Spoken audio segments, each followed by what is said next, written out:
On est allé voir le nouveau Starbucks qui est ouvert dans le Meatpacking, juste à côté du Chelsea Market. C'est un statement, ça. Honnêtement, j'étais vraiment sans mots. Je faisais juste me promener avec mon cellulaire, puis je faisais juste genre... What the...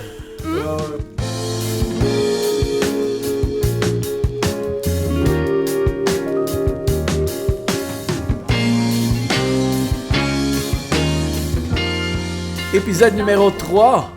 On jase de New York. Puis on est 3. Puis on... Wow. Je sais. Je savais qu'il fallait inviter Eric à Décoration nouveau. Non, mais sérieusement, guys, New York, c'est ça, c'est quelque chose qu'on a en commun. On tripe sur New York. Si t'aimes le café, si t'aimes la scène de café indépendant, tu peux pas aller à New York. C'est comme 900 cafés indépendants dans la ville. Si tu y vas 3 jours, ça prendrait des semaines. C'est genre overdose de café, là. C'est incroyable. Ben justement, toi, t'arrives de New York, ça fait pas si longtemps que ça, quelques semaines, t'allais faire un petit road trip. Oui, t'as passé rejoint une fin de amie. semaine, on est les deux des foodies, fait que c'était vraiment se promener puis stumble about something. Ouais. Fait que ouais, c'était... OK, mais là, on veut savoir. On est allé voir quoi? On est allé boire quoi? Oui, ben en fait, on a...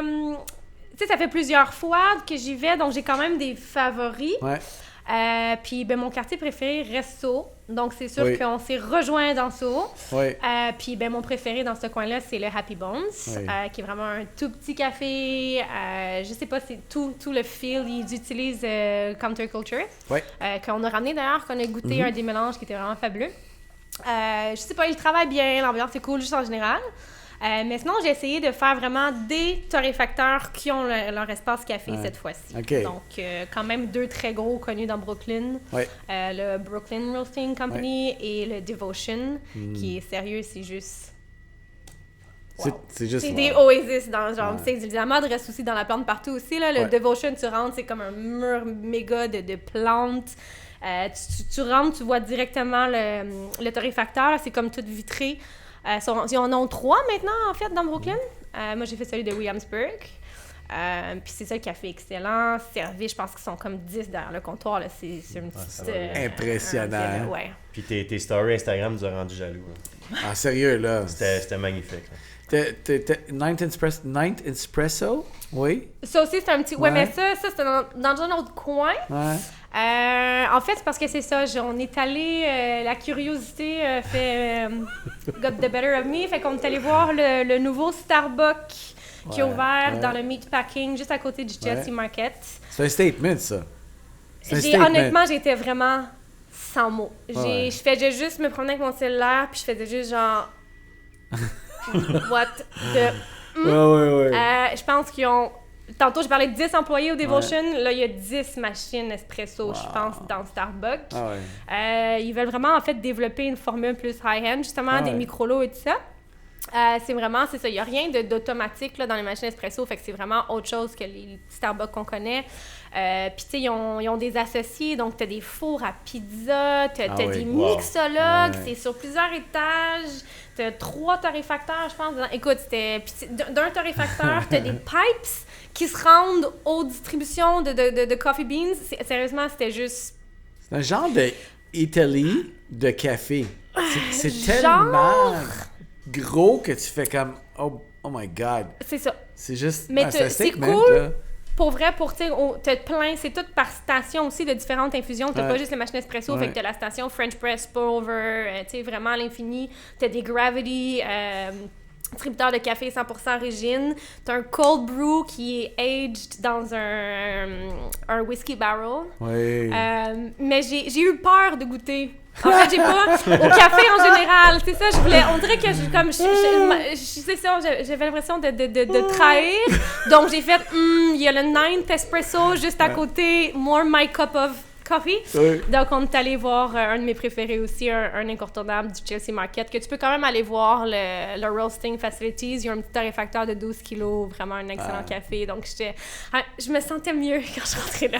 Puis pour revenir à tes posts Instagram, je pense que tu pouvais parler puis ils pouvaient échanger avec toi. Ils n'étaient pas barrés non plus sur le Ninth Espresso? Dans les petits, dans les petits marchés. Non, mais ça, sérieux, tout le monde te jase. Tout le monde est super cool. Ouais. Vraiment, là. Définitivement, Un brand qui a comme explosé, puis c'est comme un des brands que Eric et moi on aime beaucoup, c'est Blue Bottle. Oui. Moi, New York, faut que j'aille au Blue Bottle. Je sais pas pourquoi, c'est des années. Moi, j'aime le brand Blue Bottle. Ouais. J'aime le coffee shop qui s'inspire du quartier. J'aime, tu sais, Rockefeller, c'est tellement comme marbre, c'est tellement comme épuré. Mais ce brand-là, il a comme explosé, là, comme à un autre niveau, là, vraiment. Là, mais ça reste quand même, c'est un cool brand. Ouais, le brand est cool, puis chaque station Blue Bottle à New York et pas la même architecture. Non. Donc, il y a quelque chose. Ils captent l'âme de c'est chaque, simple, oui. Ah, ouais. Mais toi, Eric, justement, tu étais allé à New York, mais tu étais allé en mission il y a quelques mois. Là. Oui, moi, en fait, j'avais été au Coffee Show à New York. Oui, c'est ça. Ouais.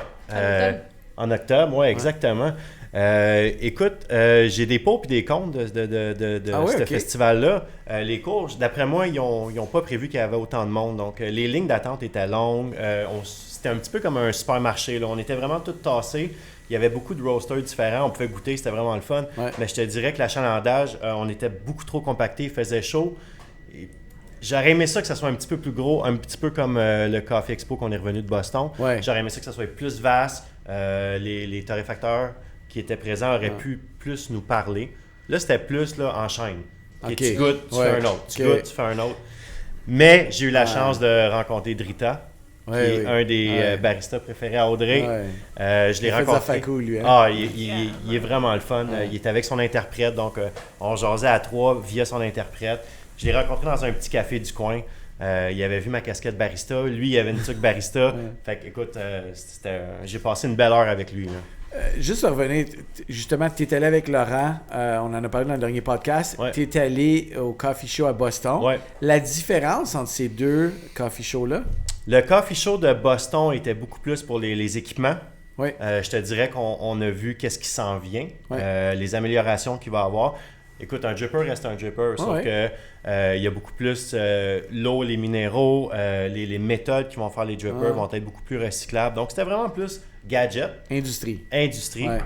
Et celui de New York, c'était plus geek. Okay. Consommateur. C'était plus consommateur. Il y avait beaucoup plus de baristas. Sans jeu de mots, là, baristas qui faisaient les cafés à New York, tandis que c'était des monsieur et madame cravate plus à Boston.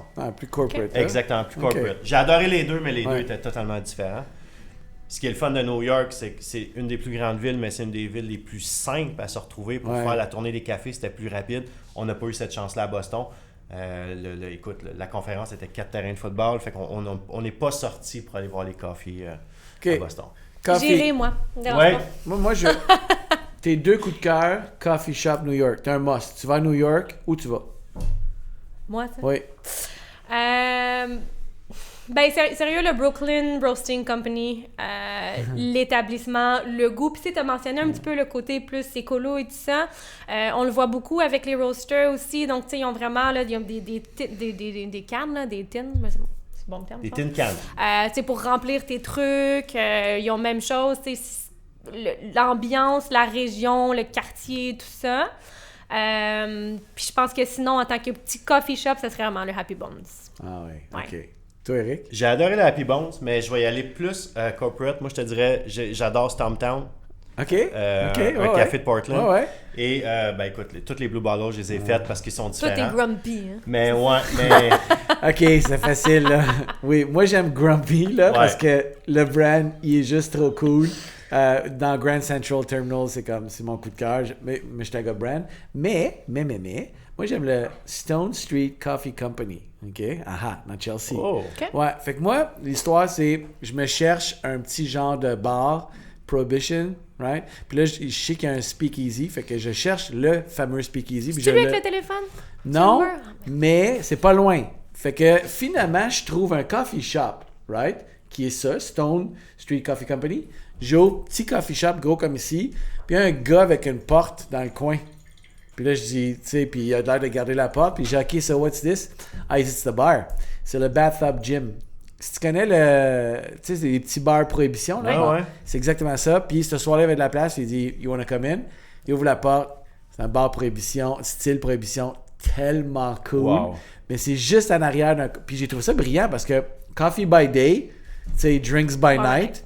Mais trouve la place. Fait que si tu cherches la place, tu vas sur notre blog. J'ai écrit un article de blog là-dessus. Là, fait juste taper New York, là, puis je l'ai mis. J'ai vraiment trippé. Cool. Puis le café était bon, fait que, tu sais, fait une pierre deux coups. Fait que, oui, moi, c'est Grumpy, puis Stone Street Coffee, là, c'est comme... Grumpy, je sais pas pourquoi, hein?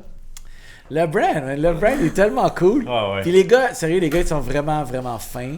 Mais la plupart des coffee shops, les gars sont super passionnés. Fait que, mais vraiment, ça, c'est mon brand. Puis le café était super bon. Fait que, tu sais, on s'entend. Là, pas juste le brand et le café était bon. Là, fait que, merci beaucoup, guys. Merci à toi. On se rejase après une prochaine visite. Hein?